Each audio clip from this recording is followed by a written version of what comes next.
Today on the Concert Experience, we're going to talk to Terry Ilous about his new solo album, Gypsy Dreams, which is now available. So hang out and give us a listen.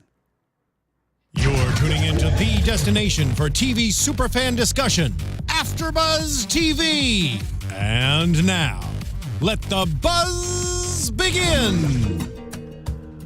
Welcome to the Concert Experience. I'm Christian Bladt. You can find me on social media at ChristianDMZ, and joined, as I said in the intro, by Terry Ilous. Now I'm getting it right. It's Ilous. Yes. All right. No, it's not Jerry Lewis. No, because that would be a very different. We'd be doing this for 30 hours and trying to raise money for kids. And we'd be laughing a lot.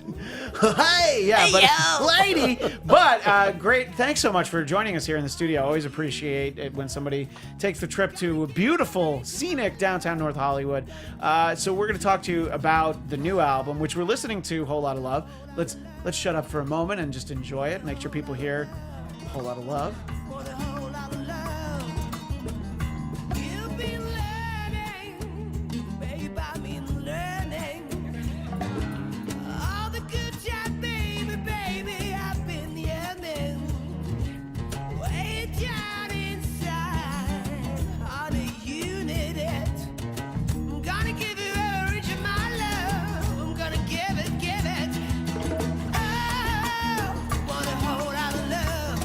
And so the album, Gypsy Dreams, is a collection of 9 covers of music that is rearranged in this style. It's funny because to me it's interesting that it's called Gypsy Dreams, because what it reminded me of, basically a few seconds into Whole Lot of Love, it reminded me of the Gypsy Kings did this version of Hotel California for this collection for Electra Records.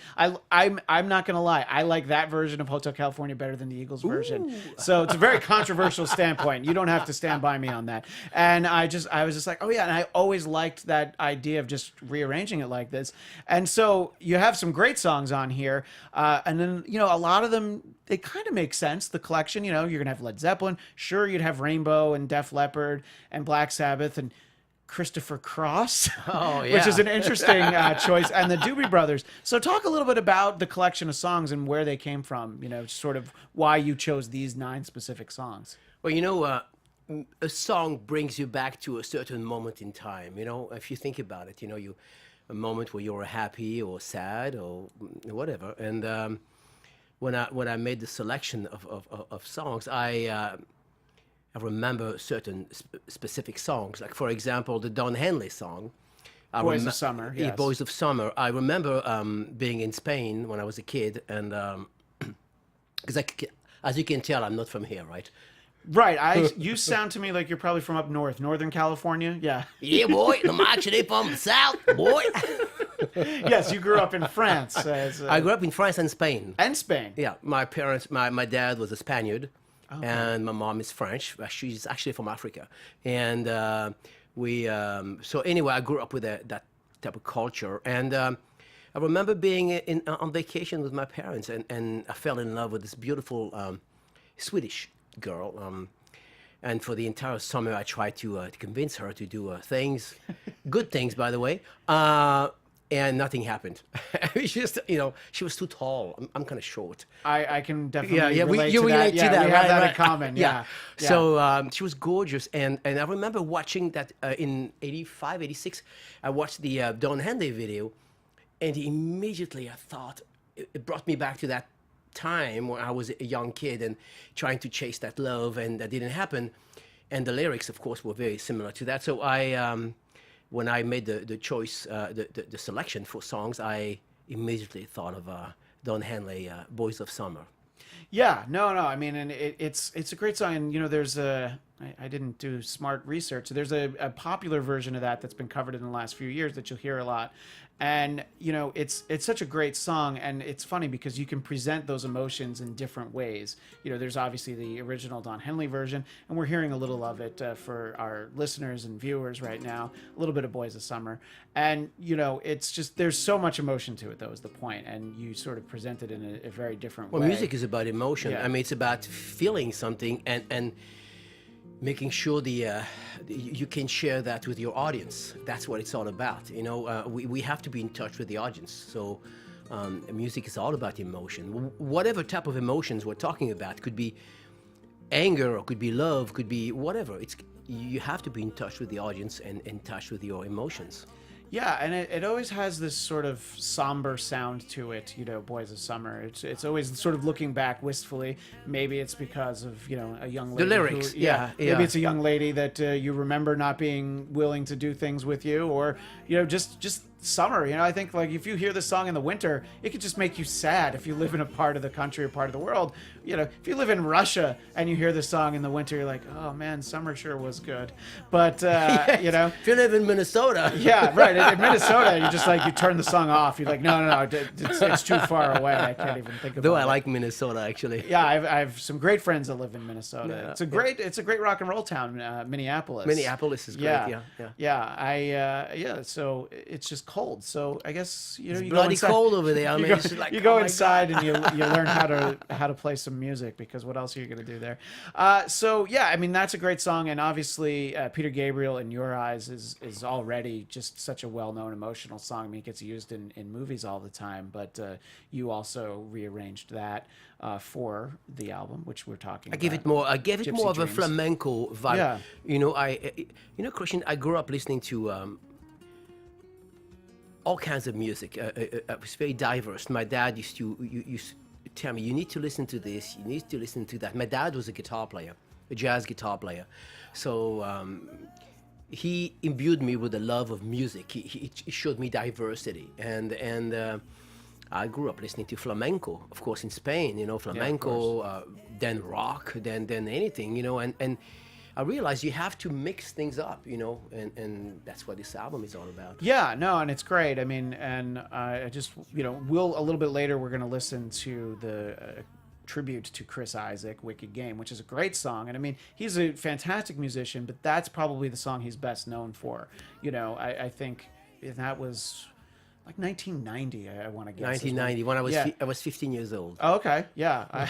And you were 14? I was actually 14 in 1990. So yeah, I know, I remember. And I think the first time I heard it, he was performing on Saturday Night Live, and I'd never heard a recorded version of it. And I'm like, I don't know who this guy is, but he's great. amazing. Yeah. And, you know, it never hurts in those days when you have a music video where you're rolling around on the beach with a pretty girl, you know. She was gorgeous. Yeah. Yeah.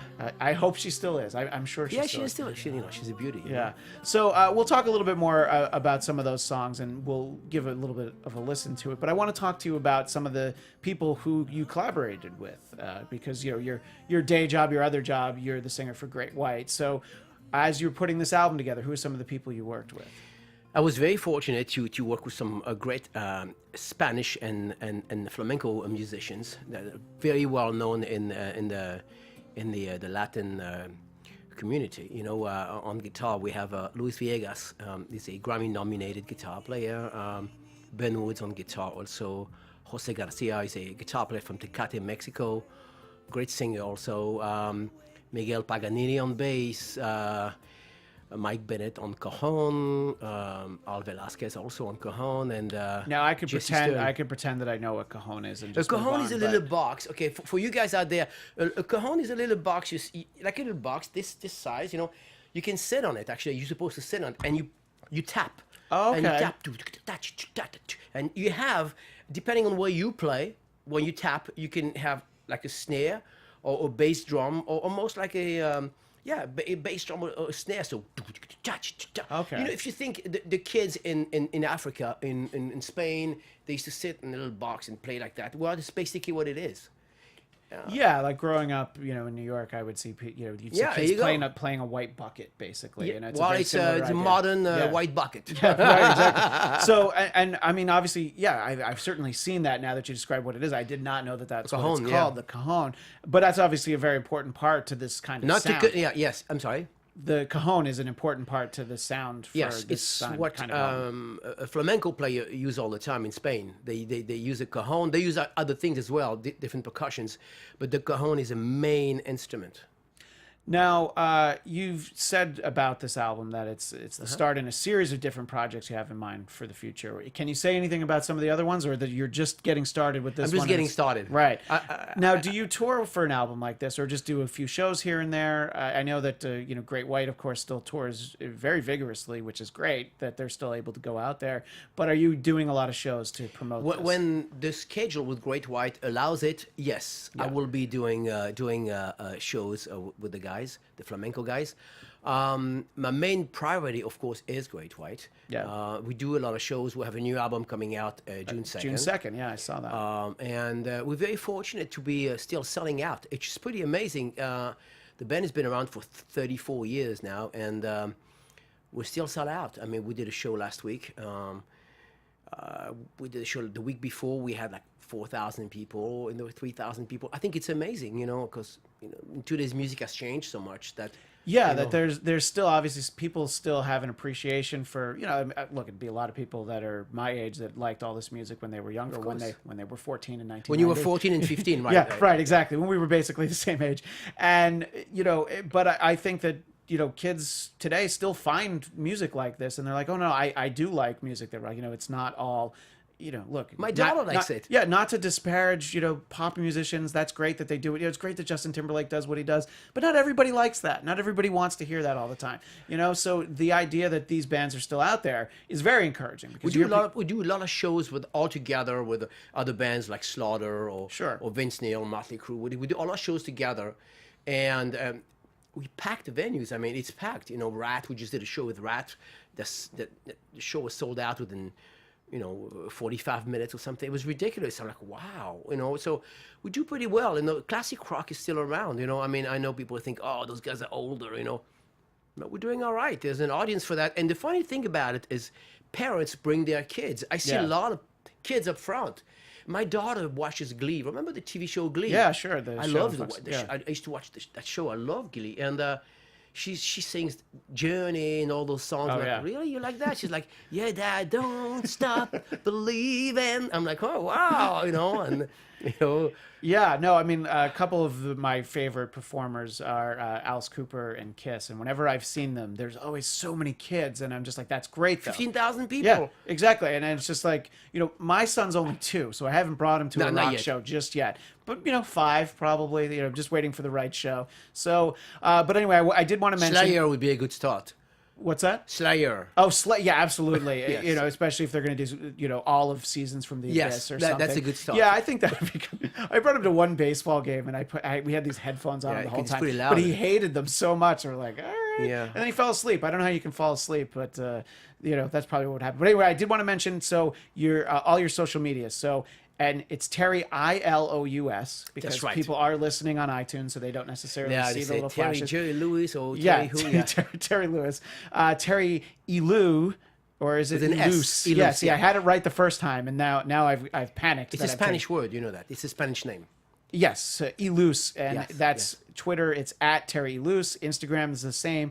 YouTube, Terry Ilous TV, and Facebook, you can just find Terry Ilous and terryilous.com. So once you get the name down and how to spell it, as long as you spell it right, you can actually say it right. Well, Arnold used to say the same thing because people say, how do you pronounce your name, Sir Arnold? People say, once you pronounce my name once, you will never forget it. Otherwise, I'll be back. Yeah, that's our former governor you're talking about there. He's a smart guy, actually, Yeah. Oh, no, absolutely. I mean, it's I've known people who've... I've met him before. He had a huge head. He does have a huge head. Oh, my God. I looked at him and was like, holy God. His head was huge. Did you meet him when he was being Terminator Arnold, or did you meet him when he was Governor Arnold? Oh, he was the Governor. Oh, yeah. Yeah. For a radio show I used to work for, I called to book him on the show, and you could hear him in the background carrying on, just joking around with people, and I'm just... He's actually a funny guy. Yeah. No, that's he's smart. He has a good sense of humor about himself too, which I think. Well, you have to. I mean, if you have to laugh about yourself, I mean, So you'll do some shows, and people can go to all those things that we do have a show we're playing at the end of the month. In fact, there's a venue in Los Angeles called Lucky Strike. Oh, it's the bowling alley, right? Yeah, bowling alley. Hollywood and Highlands. We're playing. We're gonna be doing a 20-minute set on May 31st. Okay. So it's a Wednesday, and I'm very excited about that. We're gonna bring the 2 percussionists and Chris Rio, of course, I forgot to mention his name earlier, but Chris is going to be there, and Al, and 6 guys on stage. Well, that'd be great. Yeah, I think that Natalie maybe is going to do backup vocals. I'm not sure, but we'll see. they've had a lot of people play at that venue. You know, you sort of hear about shows that, you know, get... I remember hearing about a show that David Lee Roth was going to do. Pink just played there. Oh, Pink just played there. Well, Yeah. David Lee Roth was going to do with Steve Vai and his Eat 'em and Smile band. We're going to like do a show, and it got so crowded they actually never got to take the stage because the fire marshal shut it down. Yeah. So it's a small venue, so that's going to be great. It's a small Though. venue, but it's a great venue. The sound system is amazing. Steve, who handles everything, is doing an amazing job, and it's a really nice place. The sound system, I mean, amazing. I mean, I've only ever been there to go bowling, but I love. Oh, the idea yeah. that You they like to have bowl? I'm terrible at it, but it's fun. You yeah, know? it's fun. Yeah. Yeah. I just don't like to wear those shoes. Somebody else's shoes, you know. Yeah. Oh, yeah, I know. I understand. I don't understand the people who own their own bowling ball, but when you own your own shoes, that makes sense. You know, Yeah, I because... went there once. I was wearing cowboy boots, but it didn't work out. No, that's not going to work out. Well, we alluded to how you are also out, going to go out on tour with Great White, Right. and you have the new album coming out June Sure. 2nd. What can you tell us about the new album that'll be out in June 2nd? It's I'm very, very, very proud of it. It's a great album. I'm not saying this because I sang and co-wrote the songs, but it's really it's a very bluesy album. Bluesy, back to the roots, I would say. You know, bluesy and heavy as well, but not heavy metal. Just heavy, dirty, naughty, bluesy thing. You know, and I love that. You know, that's what Great White is all about. We're not a pop band. We're not a heavy metal band, hair band whatsoever. Spandex, not at all. I've never worn spandex in my life, you know. Yeah, well, you know, see, that's the thing though, because your first band XYZ was in that time period where But you could have gotten roped into it. So good for you that you didn't. No, Yeah. we And like- obviously, I just referred to the Godfather of spandex, David Lee Roth. You know, who Yeah, I don't think he wears much anymore. You know, I saw Van Halen last year. I don't like think to they're- wear spandex because it shows your thing too much. Yeah, right, exactly. Well, maybe that's why Dave liked to wear it back then. you know, but- Was he wearing a sock or something? It's like Spinal Tap, where you have remember the that cucumber scene? with Yeah, the aluminum foil. No. So you've actually been with Great White for a while, but I sort of wanted to talk a little bit about how, I guess in 2009, you kind of get a call that they wanted to have Right. you just do some shows. You weren't actually in the band at that point. Talk a little bit about getting a call like that, and you know, obviously a well-established band. I'm going to assume you knew the guys already, and that's why they called you. But are you at all apprehensive of like, oh, I'm going to step in and take over this band? course. Yeah. So I was freaking out. I was doing. I was actually in. Where was I? I was actually on vacation with my family, and I got a phone call. And my phone rang, and I'm looking at the phone. It says, "Great White, Mark Campbell," and I'm like, "Oh, wow, interesting." So I answered the phone. It says, "Hey, Mark, how you doing?" Mark is really shy, but great sense of humor. "Hey, buddy." And I'm, "Hey, Mark," you know. What are you doing? I'm enjoying my vacations with my family. He said, "Great. Your Jack is sick, unfortunately, and I want to find out if you'd like to do some shows with us." That's basically the conversation, the phone conversation. And I said, "Oh yeah, I'd be delighted. Thank you for the honor." He said, "All right, see you tomorrow." see you tomorrow. And I'm like, "What?" Like, where? Well, tomorrow we have 3 shows in a row. I'm like, holy cow. So Wow. I actually hop on a plane and learned the songs on the spot. And I got on stage. I explained to the crowd, you know, say, "Who are you?" And Yeah. people say, in fact, I got a funny story because I usually wear glasses because I don't know, on stage I like to wear glasses all the time, you know, like these ones, you know. And the very first time I got on stage, and people didn't expect me. They were expecting the previous singer, you Sure. know. Unfortunately, he was ill, and I'm glad he's well now. I did the first song, Desert Moon, and there was complete silence. And at the end, somebody said, "Oh my God, that's Al Pacino on stage." So that was downhill from there. I was like, "Oh God, oh my no. God." And then after the second song, I heard, "Who are you?" Yeah. That was pretty funny, but the crowd reacted well. I explained to the crowd, you know, why I was Sure. there, and people said, "Oh, that's cool. You with XYZ? Okay, cool." Blah blah blah, and then went on, and then stepped in and stayed with the band. You know. Yeah, so and you actually became a full-fledged member in 2010, 2010. Yeah. And is this only the second album you've done with them, or We did a live album, but Okay. I'm not sure you can find it anywhere, but there's a second album, a studio album. The first one was called Elation. This new one is called Full Circle, and it was produced by Michael Wagner. Michael Wagner has been around for a long time. He's produced Metallica, my God, Motley Crue, Extreme, all the bands. Ozzy, you know. right? So. Sure. So it's called Full Circle, and you're very proud of it. And as we said, I'm very, very June proud of 2nd. it. You're very and proud of it. there's the tour that of course ensues, which is great. You know, you talked about all the bands that you go out Right, with. right. Yeah, I mean, I talked to Mark Slaughter just last week, and I know. I love Mark. Yeah, he's fantastic, and probably my favorite Gene Simmons impression is Mark Slaughter, Oh, you should because ask he him. has so many stories. He's so funny. He's so funny. I mean, Mark and I, we like each other very much. We do a lot of shows together. I'd say about 25 to 30 shows a year together. So we get, talk. We're good friends, Yeah, and like so many guys, he lives in Nashville now. You know, there's in like Nashville? this huge like hard rock scene there that just Well, for whatever reason. Nashville is what LA used to be in a way that, if you I don't know if you were here 20 years ago. No, I lived in New York. I've New been here York. about 13 years. Okay. Yeah.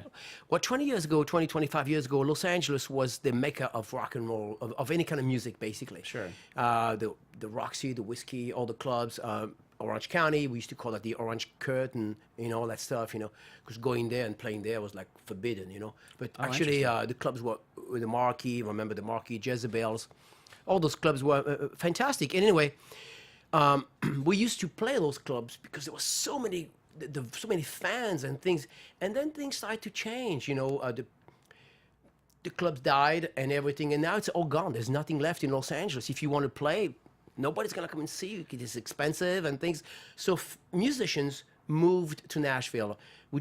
I was in Nashville for 2 months recording the new album, and I had a blast. I have to tell you that Nashville is an amazing city, and people from Nashville, or people who live in Nashville, are amazing. I mean, really, the vibe, it's really cosmopolitan. It's not what I was expecting at all. Yeah, I went there about 10 years ago, and I was really impressed. Well, First of all, it was just a fun town. Christian, you'll be surprised now. I mean, it's a fun town, but now it's even more cosmopolitan. They even have bagels, like New York bagels. Which is the sort of thing that, when you come from New York, You're you can't find anywhere. You can't find that anywhere, Yeah, well, that's when you know that a place has made it, when they have good So for bagels. you- Yeah. Now, let's sort of go way back to earlier in your career, because you talked about how people would come out to Los Angeles. So you put the band together in France, I guess, in the mid-'80s, and you came out to 86. Hollywood. Yeah, so talk about that decision. I guess it was just, you had to, because that's where it was all happening. I mean... Well, what happened is I did an album for RCA. I don't know if you remember the record company called RCA Records, and I was just about to come out. And a week prior to that, the A&R called my management and said, "We don't know what to do with Terry. He's a rocker, and the market in France is not rock and roll. So I don't think we're gonna release the album." And I was really devastated. Wow. I was a young kid. I was 17. I was 18. I was like, "Oh my God, my dream, it's over," and blah blah blah. You don't know. So I bought a plane ticket. And I bought a plane ticket. My friend Pat Fontaine, my partner, was already in Los Angeles. And he called me and he said, "Hey, you want to come to Los Angeles? We're going to be rock stars here." I said, "Oh, really?" He said, "Yeah, I have tons of women waiting for you. I have a limo. I have a management company. I have everything." I'm like, "All right, let's do it." So Spinal Tap moment. I arrive at the airport, and he's picking me up in a 1970 whatever Chevy Nova, all beat up and everything. No, the windows didn't go up, no AC. And I'm like, "Where are we going?" He's like, "Oh, we're going to Long Beach in a motel. We're all going to share the same room." I'm like, "What? What happened to the record deal? Where are the women?" He's like, "There's no women, there's no record deal, but you're here, right? What are you going to do, go back?" And I'm like, I had $500 in my pocket. I barely spoke English, few words. And I said to myself, "You know what? I cannot go back." Because I told my friends, see ya. Yeah. I'm leaving. You know, like, yeah, right. So Yeah, I mean, as soon as he said there would be women, you probably hung up the phone and headed for the that was it. airport. Yeah, I you didn't already even bought hear it, the yeah. other stuff. Yeah. So, but obviously you get some degree of success with XYZ. Yeah, we did and very well. What I read in the notes was that I guess they were the unofficial house band at the Whisky. We were the last So how band. does that? Yeah, how does that come about? I mean, because obviously the best known house band at the Whisky was the Doors. You know, a good there was 20 only years earlier. there was three bands. There was the Doors, Yeah. Motley Crue, and Oh, XYZ. right, of course. Yeah, that's why they did their. There was only three bands. Motley Crue had their last show, alleged last show Yeah. at the Whiskey. Sure. Three bands Yeah. were the house band at the Wow. Whisky. Only three bands, and we used to have to play the Whisky once or twice a month, actually, for Mario, who just unfortunately passed away. Yeah, I'd heard about that. Yeah, we used to have to play. Someone would come in, and a big name would come. We would have to open for them, and that was the deal. So we had a big draw back then. I believe we have the record 637 people or something. At the Wow, Whisky. 'cause a friend of mine hosts a TV show that films at the Whiskey. It's called World's Greatest Tribute Band, so it's a showcase for Yes, tribute bands. yeah. So I go there very often, and I'm just amazed at how many people they cram into They- there. It's still such a great venue. I've seen some great shows there. You know, Great sound system, Yeah. great venue, and but back in the days you could pack the place. I think we were close, basically 700 people. The fire marshal came and canceled the show Yeah. and blah blah blah. But we were happy about it because the press was Oh, talking yeah. about it. XYZ just got, so we're like, yeah, we're in the news, So, Well, contrast and compare doing a show like that, at the Whiskey. Then you went out on tour with Foreigner and Alice Cooper, not Alice together, Cooper, separately. Ozzy, Foreigner, Yeah, Dio, now Alice Cooper was the first concert I ever went to in 1990. And Right. You guys did not open on No. that show, but it's sort of one of those things that it just makes such an impression when you see. Again, I was 14. You see Alice Cooper on stage. He's cutting heads off of babies. He's getting decapitated. Well, he's and- theatrical. and he still does it. He's still so great. But that just stuck with me. And the next band I saw was Kiss. So it's like it's a little bit of a letdown when you start to see bands that don't put on shows. But what they all have in common is just sort of this great sound. And I kind of wondered, because this show is the concert experience, who were some of the bands that you saw either when you were younger and more impressionable, or even once your career started? Were there people that you saw perform that really influenced the way that you performed? You want to know? Yes, absolutely. Okay, it has nothing to do with rock and roll. Believe Great. it or not, I saw James Brown. Yeah, I can imagine. I mean, I've only ever seen video. I of saw James Brown. I can't- yeah. It was a learning experience. I felt so small. I was like, oh my God, that guy's amazing. Great performer, great singer. And for me, the godfather of soul, of course. And I grew up listening to, besides flamenco, I grew up listening to R&B, old R&B, like, Teddy Pendergrass, The Temptations, The Marvelettes, all those bands, Sam Cooke, all Sure. those great singers, James Brown, Ray Charles. So for me, that's really what I loved. I wanted to do, and I ended up being a rock and roll singer, But I saw James Brown, and it was probably the best concert I've ever seen in my life. Yeah, no, I can imagine just the way that you just see him on video and you just see it, and I always love the thing at the end, where they have to put the blanket over him because he's Oh got to my God, I calm did him it down. once. You know what's funny? Because we were doing a show in Switzerland with Great White, and I thought it was so funny what he used to do with. So the cape was actually a flag or whatever he had, a cape. So we did it, and I kneed down, and my bass player, Scotty, put on over me the Swiss flag, and it was like pretending to be like James Brown, I was like having such a good time, but nobody get the joke. We're like, what the heck is he doing? But I laughed so hard. Sometimes you have to do it for yourself. I did it for myself. I still have a picture. I'm like, oh my God, I can't believe I did that. So obviously XYZ has a great level of success, and I think and it's funny they mentioned I talked to Mark Slaughter last week because I kind of asked him the same question. So XYZ had an album called Hungry that came out in 1991, and as most people know, things changed so much that year. Sure, you had Guns N' Roses, you had Skid Row put out an album that went to the top of the Billboard charts, but you also had Nirvana, Pearl Jam, and Soundgarden. Do you feel like an album like yours got lost in that shuffle? Would it have done better if it come out just a year earlier when people were much more focused on hard rock? And is that one of those things that I don't know, how do you feel when you think about that time, that just it changed so quickly? I think, yes, we were late. There's no doubt about it. The album came out in 1991. Back then, rock and roll was dying. Guns N' Roses was having a hard time back then. You know. And by the way, when I saw Guns N' Roses in Madison Square Garden in 1991, who opened for them? Soundgarden. You know, so that was the bill. Soundgarden, all those guys took over, and somehow, believe it or not, I know I'm going to probably piss off a lot of people, but it was a good thing. I think rock and roll was becoming to be cheesy. And we were all talking about the same things, spandex and women and strip joints and everything. And it's just A&R to control. A&R told us how to write a song, and A&R people are A&R people. They shouldn't tell you how to write songs. So we artists, you have artists, producers, and you have A&R people. When A&R people start to tell you, they go to the studio and they tell you, oh, you need a hook. That's not a hook. Let me help you write a hook. I'm like, whoa, whoa, whoa, whoa. Yeah. That doesn't. So somehow, the fact that Pearl Jam and Nirvana came along is a good thing, because, I mean, let's face it, I like a rougher age, more rock and roll, but you know what? They brought something else. They brought some good things as well, you know? I mean, what they brought, and this is what I talked to Mark about, was they brought something different. It sounded different, and I think people were ready for something that was different, because, like you said, when the A&R get involved, when the record company gets involved, and it's like, yeah, all right, well, now we want to find the next Motley Crue, the next Guns N' Roses, the next Poison. As soon as you start trying to be the next something, it's already a lost cause. I think it's over. So you have to, yeah. So basically, when Nirvana came around for us, it was over. We get dropped within 2 years. We were on tour actually, and we get a phone call, and the phone call said, "You're dropped. That's over." I mean, of course you're crushed, you know, and then you think, what am I gonna do? You know, I'm 28 years old, you know. Or 26, whatever. What am I going to do for the rest of my life? Yeah. You're freaking out.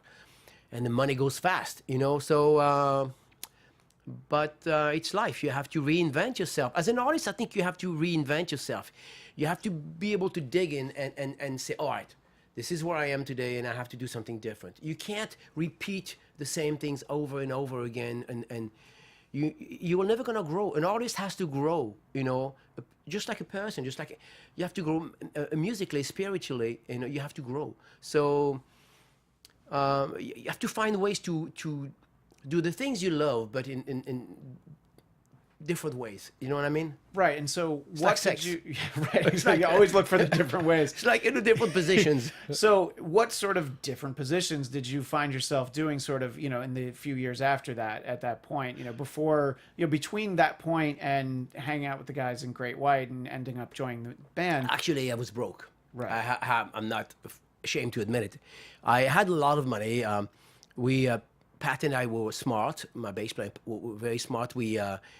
We managed our money very well, and we had a lot of money. We signed a very big publishing deal, very, very big, record deal, very big. Everything was, we were very successful. We did very well for ourselves. And then it was over, and money went quick, you know, and money goes away, friends go away, girlfriends, whatever, you know. I ended up being so broke that I was actually homeless. For a while. I was completely, literally homeless, living in my car. And I remember one day I was eating a sandwich in that I just bought at Vaughn's for like $1.99. That's all I could afford. And I looked at my credit card statement, and it says minus $23. So I'm like, I am really screwed. Yeah. And I fell into depression for the longest time. For many, many years, I was depressed. I was suicidal for a long, long time. And I was on medication. And then I discovered, I worked at a bar. I was a bartender. I was a dishwasher. I did all kinds of jobs, you know, just trying to make a living, you know. Then I discovered Buddhism. And then, you know, Buddhism helped me, you know, reinvent myself. And slowly, one night I met a friend of mine, Bruce Reiner, who worked at Capitol Records for the longest time. He was the vice president. And he said to me, "What are you doing here? You're a bartender. What's wrong with you?" I said, "Well, it's over for me, you know, I'm done." He said, "No, you have a voice, you have to do this." So I said, "Yeah, maybe why not?" So I give it some thought, and a few months later, it took me some time to gather my thoughts. A few months later, I started doing voiceover. You know, I did the Rugrats. You know, all kinds of. I worked for So Nickelodeon. character voices? Yeah, character Okay. voices, singing, and lots of singing animation, stuff like that. Sure. And that kind of helped me out a lot. First of all, financially. Yeah, And second of all, being surrounded by artists, there was a challenge, and all of a sudden I said, wow, I'm back. It may be, I'm not a rock star, but it's still in the music. I'm still in the music business, entertainment business. So I did that for a long time, you know, and eventually I released an album out that did okay. I made actually good money releasing the album, and then Great White called me one day, you know. That was it. That's the story. Right, and then you also, of course, people at this point enjoy looking back. So then all of a sudden you get some calls like, "Hey, how about having XYZ play this festival or We did, that?" So yeah. you guys still do that every once in a while too, even, yeah. We did. We can't. I can't anymore do that because I'm committed to Great White. Sure.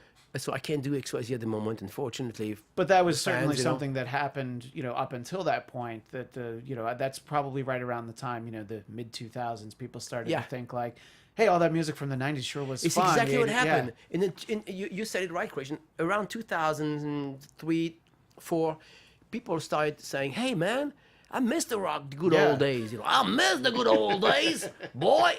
So you know, there was a lot of festivals, you know, M3 and all that stuff, and we started. Yeah, we did some shows and getting paid well, and I'm like, wow, there's maybe an afterlife. But I continued doing voiceover basically Yeah, as well. no, I can imagine. I mean, I've known people that have done that kind of work, and obviously, it's a lot easier than going out on tour. You know, you're just in a studio, much like this one, Yeah. for maybe an hour or two, and you know, obviously, the paycheck is a lot better than Well, being it's here right it's now. SAG. I mean, I'm SAG, so they give great. they give you a script, and you have to sing a part. Or I did lots of jingles for Dr. Pepper, Toyota, all the. I sang a lot of jingles, and it's you get paid so well. It's Yeah, amazing. no, I mean, obviously, I mean, it's just fairly well known, completely different kind of music, but I know that that's what Barry Manilow did for the beginning of his career. Oh, was him like- and a lot of other Yeah, singers. so I mean, many others, yeah. Jordan Turner from Rainbow used to do that and make a fortune. Yeah. I mean, it's changed nowadays. They give you usually a buyout, or they use the original tracks. Oh, okay. So they don't use less and less. They use singers. So, but again, you have to reinvent yourself. It's part of, like for you, 10 years ago you were doing something else. Now you're doing something. We talked about that today. You're here doing this TV show. You have to continue. You have to push forward in life. If you don't push forward, if you stay static, you're basically going backward. That's the way I think of life. You have to move forward. And think, what else can I do to reinvent myself? What else can I do to better myself? You know, that's basically it. If you don't think this way, you're just going backward. Right, and it's nice to glance backward, like we sort of talked about, you know, you getting to do those festivals and things, but it's a much better trajectory for you that's not what your job is, you know, to continue playing songs from 30 years ago. You have to wear different hats, and it's so much fun to do different things, you know. For you, I'm sure it's fun to be here. It was fun to be somewhere else 10 years ago and things. It's fascinating. You have to reinvent yourself all the time. You have to push. You have to push the limits all the time. Push so you can grow as a person, as an artist, as a father, as a human being. You have to push the limits. If you don't, it's too bad for you. Well, and what better way to talk about pushing forward and personal growth than to bring it right back around to the new album, Gypsy Dreams, which is now available. It's a good one. Well, you know, that's why I'm in this chair. But that's basically, you know, that's how people can find out about the new album. You get it wherever you get music, which, as we were talking about beforehand, iTunes, the way you get Amazon. music now is, you know, you go on YouTube and you The look internet. for it, and sometimes you pay for it. I think a lot of people are willing to pay for it, but sometimes there it is, you know, and you don't have to pay for it. I But- think it's sad. Yeah. Because people don't realize that we are, as musicians, we create something, artists, you know, and then all of a sudden somebody's going to steal that and just put it all over the net, and then everybody's going to download it. And I think it's really sad for the artist, you know. Yeah, and as we were also talking beforehand, we referenced Gene Simmons earlier. He just doesn't see any reason to make new music, which, you know, maybe for his band it's not. So newer bands still feel like they first of all, they want to, but second of all, they need to kind of, however they can do it, whether it's getting your song included in a TV show or a commercial. Yeah, exactly. You can do other things. You can still do music, and you just have to realize that you have to place your song in the music and this. Although these days they take everything, they take the publishing, they take a writer's credit. I mean, it's just And you're just hoping to get the exposure, and you're hoping you that do that's it with the transfers in something, music yeah. is not a dying business per se, but it's a different business than it was 20, 30 years ago. You don't make the same amount of money, you know, like you used to, you know. Yeah, no, absolutely. I mean, but, we play songs in movies. We get paid $50K just for placing the song. You know, one song, 30 seconds, $50,000. Another one, 100 grand. It doesn't happen like that anymore. no, I guess You're lucky if you get $300. Yeah, wow, really? It's Yeah, that I mean, different. and depending on how famous you are. Of course, but you sure, know, Eric Clapton probably gets $50,000. Yeah, I'm sure he gets still yeah. 50, but back in the days he would get 300 grand. Yeah, that's true. Do you know what I mean? Yeah, no, absolutely. But so, however people get their music, they should look for Gypsy Dreams. I'm old-fashioned. I still like to have CDs because I like to look at the artwork. I like to see everything on the inside. I'm a dying breed. You're in luck. Look at that! So I have one right here, if I ever see Terry Ilous, maybe I'll ask him to sign it for me if I ever meet him. Yeah. I think it's great, and that's one interesting thing about the music business is that people are rediscovering vinyl. I am not a fan of that medium just because of how delicate it is. And But it sounds it's better. it's so big. I like this, but yeah, I have, believe me, I have a friend who has thousands of records who he would. It does punch me sound for better. saying that. It definitely sounds I'm better. sorry, yeah. And it's great though, because at least in some way people are still, there's still an interest in physical music, which is great. But obviously people can get this on iTunes. And again, it's Gypsy Dreams.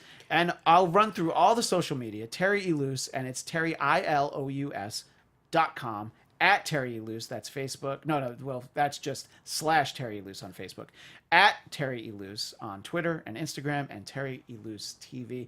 Terry, thank you so much for sitting in here and Thank you, talking Christian. to me. It's been great just chatting with you. This felt like one of those chats where there weren't all these cameras and microphones in front of us. Wait, where we there's just cameras here? Yeah, there's other people Oh my watching. God, how's my hair? Yeah. Oh my God. So on the way out, what we're going to do is we're going to listen to one of the other tracks that we alluded to earlier. We're going to listen to some of Wicked Game, the Chris Isaak song. And earlier we heard Whole Lotta Love, Boys of Summer, Don Henley is another one, In Your Eyes, Peter Gabriel, Long Train Running by the Doobie Brothers, Wicked Game, as we said, Heaven and Hell, Black Sabbath, Ride Like the Wind, Christopher Cross, Love Bites, Def Leppard, Kill the King, Rainbow. So those are all the songs. Kill the King, Rainbow. That's Kill the King, Rainbow. People will say, what the heck did you... I say, no, that's actually a really good one. Yeah, well, the Doobie Brothers one, talk very quickly, because I read a quote from you about how you sort of... Warm up. Yeah, I used Yeah, to, you I used to love warm that up song. your voice to I used that to warm song. up that Yeah. song. I love the vibe. I love those guys, and they're wonderful musicians. Oh my God. Yeah. So I used to sing that song all the time and said, that would be a good one. Yeah, no, and it's great. And like I said, I love the album because these are great songs, but this is such a completely different interpretation of them. So it's fun. And thank you again, Terry. Thank you. I'm Christian Bladt at Christian DMZ, and we're going to listen to some Wicked Game on the way out. Thank you. Make me feel this way. What a wicked thing to do. Let me dream of you. What a wicked thing to say. You never felt this way. What a wicked thing to do. To make me dream of you. And I don't wanna fall in love. No, I don't wanna fall in love with you. Oh, yeah. With you.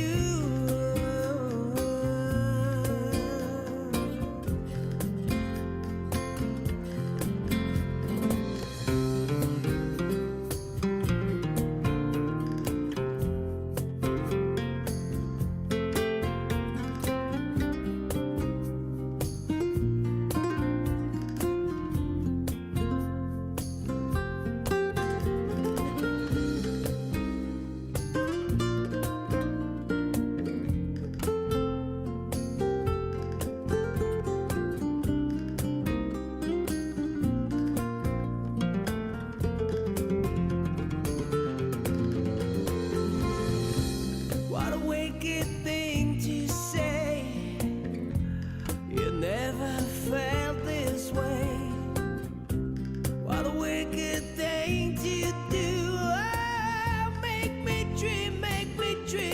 you. No, don't wanna fall in love. No, don't wanna fall in love. No,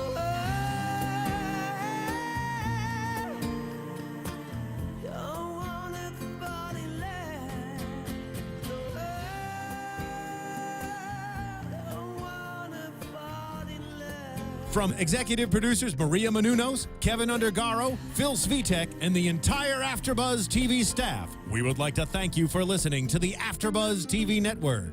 To watch or listen to other after shows and post comments or questions, be sure to visit AfterBuzzTV.com. I'm Sir Richard Wentworth, and this has been a presentation of AfterBuzz TV. Buzz you later. The views expressed herein are those of the hosts only and do not necessarily reflect the views of AfterBuzz TV or its owners or principals.